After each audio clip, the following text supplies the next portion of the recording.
What are we doing? Turn around. Okay, I'm gonna take the T. I'm gonna take the T. That doesn't change anything. You still are going to be arrested. But what do y'all have any proof on me? No, ma'am, I do. Picture this: GloRilla's on stage at the WNBA All-Star Game. Thousands cheering. Her career on fire. But back home in Georgia, armed men storm her house in the middle of the night. Shots are fired, the intruders vanish. And somehow, she's the one in handcuffs. Now, rumors say she's been stabbed in jail, and the real criminals, still free. This isn't just bad luck, it looks like the system is coming for her. And I'm about to break down the whole twisted play-by. Just days ago, GloRilla was arrested after federal agents allegedly found marijuana in her home. And now reports claim she's been stabbed in prison, sending an already messy situation into overdrive as whispers swirl about industry figures, possibly setting her up. From reigning as the Memphis Queen to sitting in a jail cell, her name is everywhere. But to understand how it got this far, we need to rewind. On Saturday night, July 20th, 2025, Gloria Hallelujah Woods, GloRilla's real name, was in Indianapolis performing at the WNBA All-Star Game, riding high on a Billboard 200 hit at number 5 and soaking in the energy of a roaring crowd. Yet, while she was securing the bag on stage, shady figures back in Georgia made their move on her home, setting off one of the wildest, most upside-down turns of events you could imagine.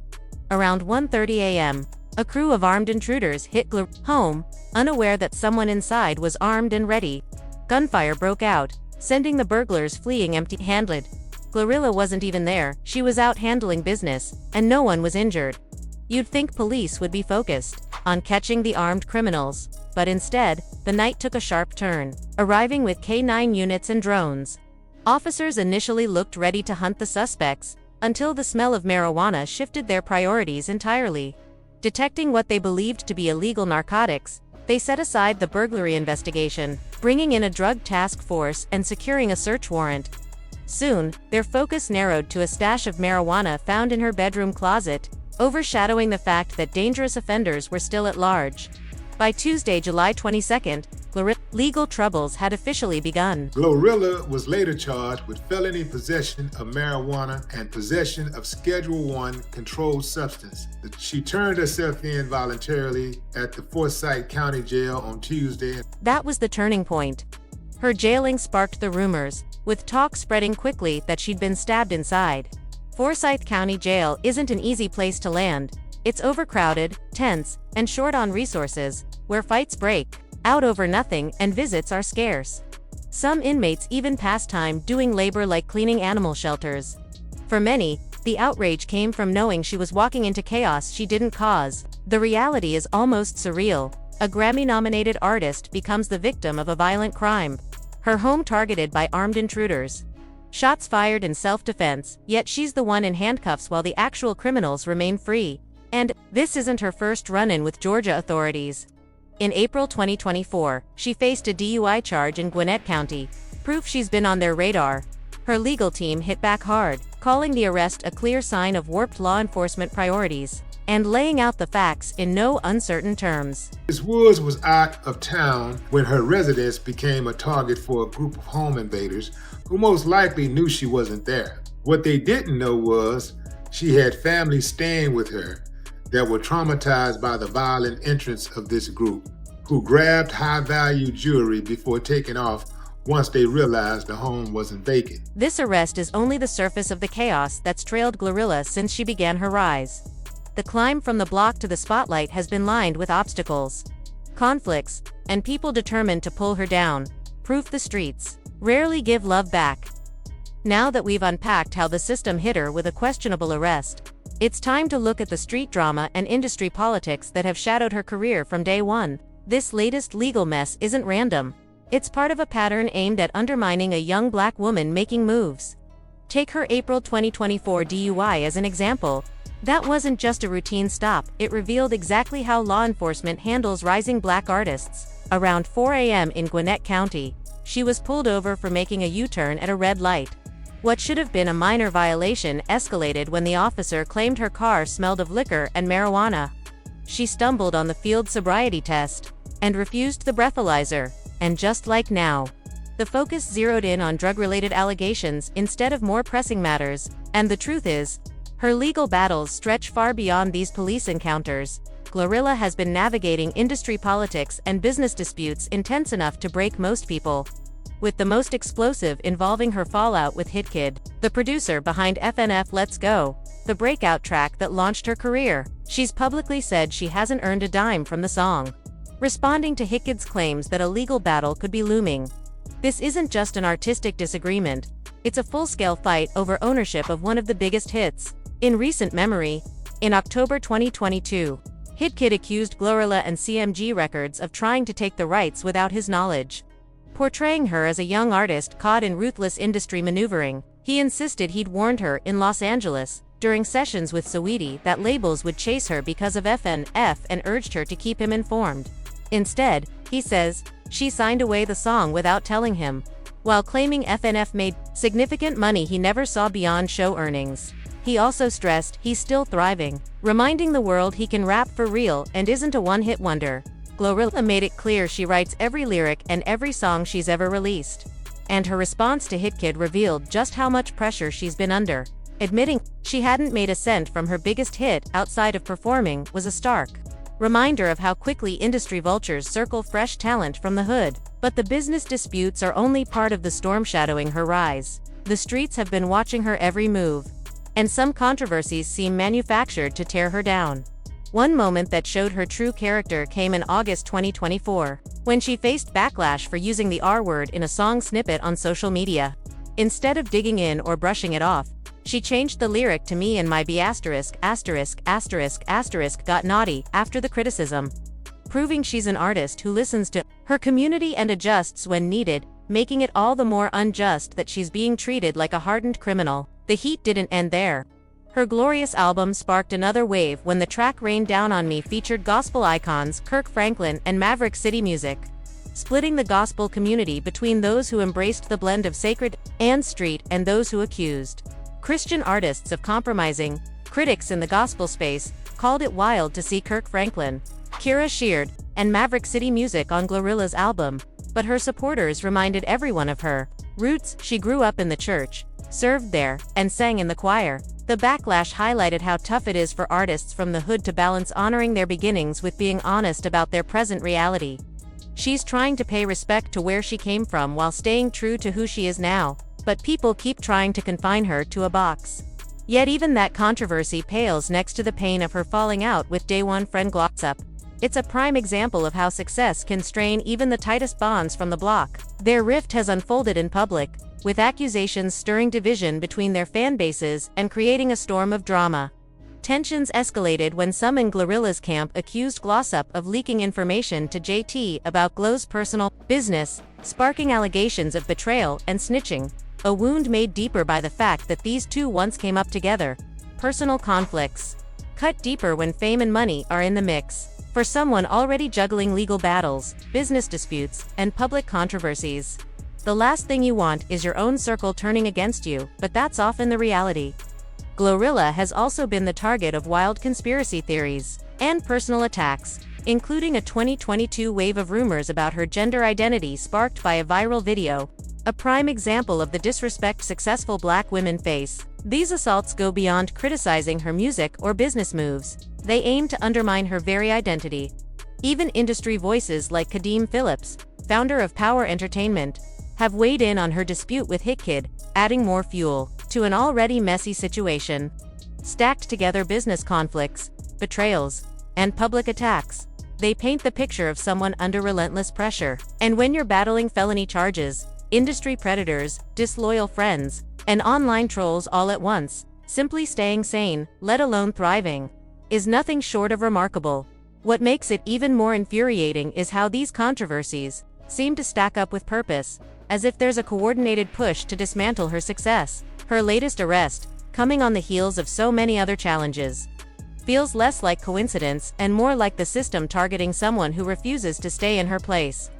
The fact that she's managed to navigate every wave of drama while still releasing hit records and selling out shows speaks to her unshakable street resilience and underscores the reality that successful young Black women from the hood face when stepping into industries that were never built for them. It's the streets versus the system, and success itself becomes the enemy.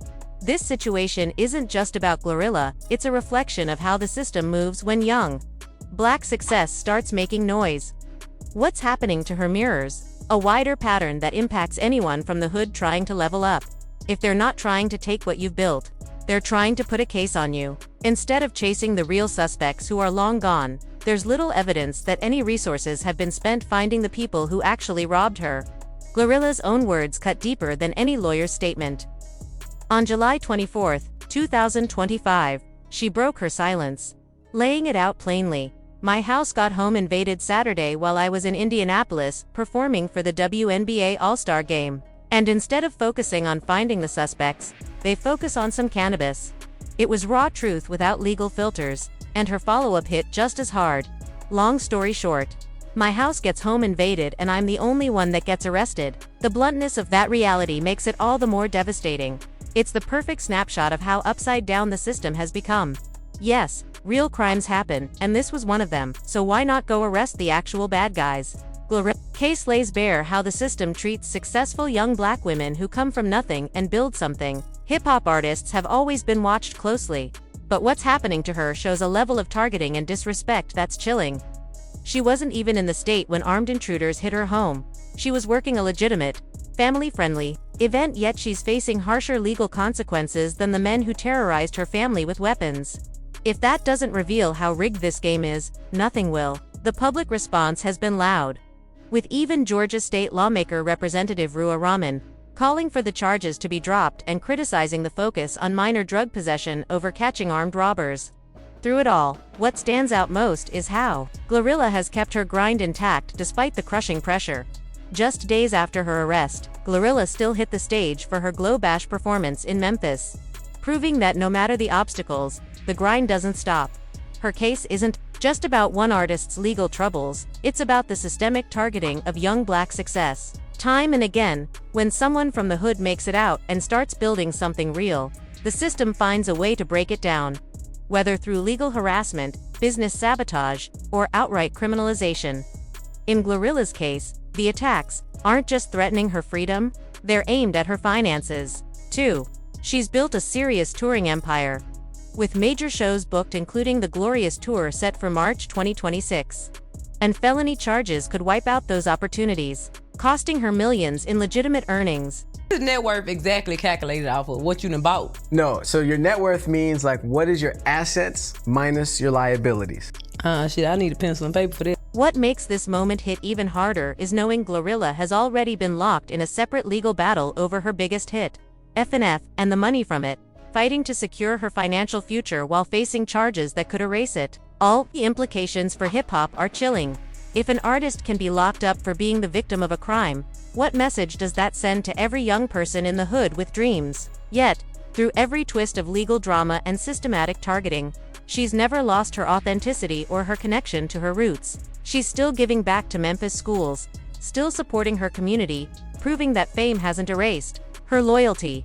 That's what makes her treatment so insulting. Here's someone using her platform to uplift others, yet being branded a menace by the same system that should protect her. And when you look at the bigger picture, it's hard not to see the pattern.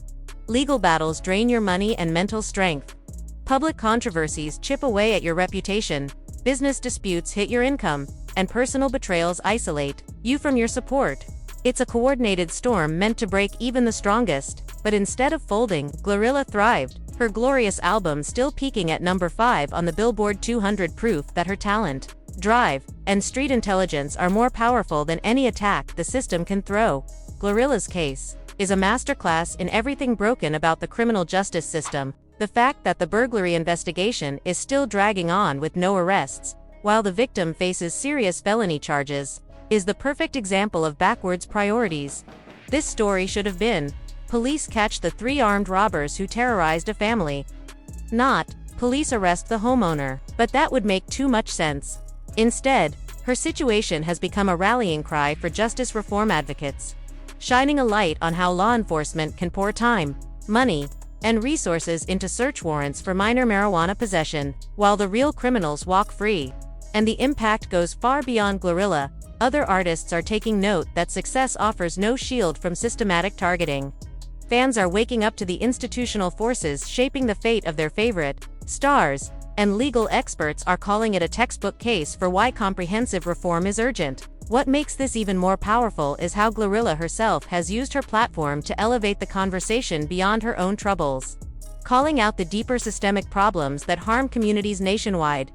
Looking ahead, GloRilla's case has all the makings of a landmark moment in the fight for systemic change. A high-profile victim, a clear miscarriage of justice, overwhelming public support, and growing political interest have created the perfect storm for meaningful reform. Legal scholars and civil rights leaders will likely reference this case for years as a prime example of victim criminalization and misplaced law enforcement priorities. The hip-hop community's support isn't just about her music, it's because her battle represents a much bigger fight, the fight for justice, dignity, and the right to succeed without being punished for it. When the system fails one, it fails all. GloRilla's journey is now a living reminder of that truth. What was likely meant to crush her spirit has instead elevated her into something more. A symbol of resistance against institutional injustice. Her legal troubles, instead of silencing her, have amplified her voice and given her a bigger platform to speak truth to power. And as this case unfolds, millions will be watching, not just to see if she wins, but because they see their own struggles reflected in her story. Whether true justice ultimately prevails in GloRilla's case will say a lot about the kind of society we truly are, and whether we're genuinely committed to fairness and equality, or if those ideals are just slogans we repeat. This is bigger than hip-hop, bigger than one artist, and bigger than a single legal battle. At its core, it's about whether young Black people from disadvantaged backgrounds can rise to legitimate success without being systematically targeted and criminalized for it. And that's a fight that touches everyone, no matter our race, background, or where we come from.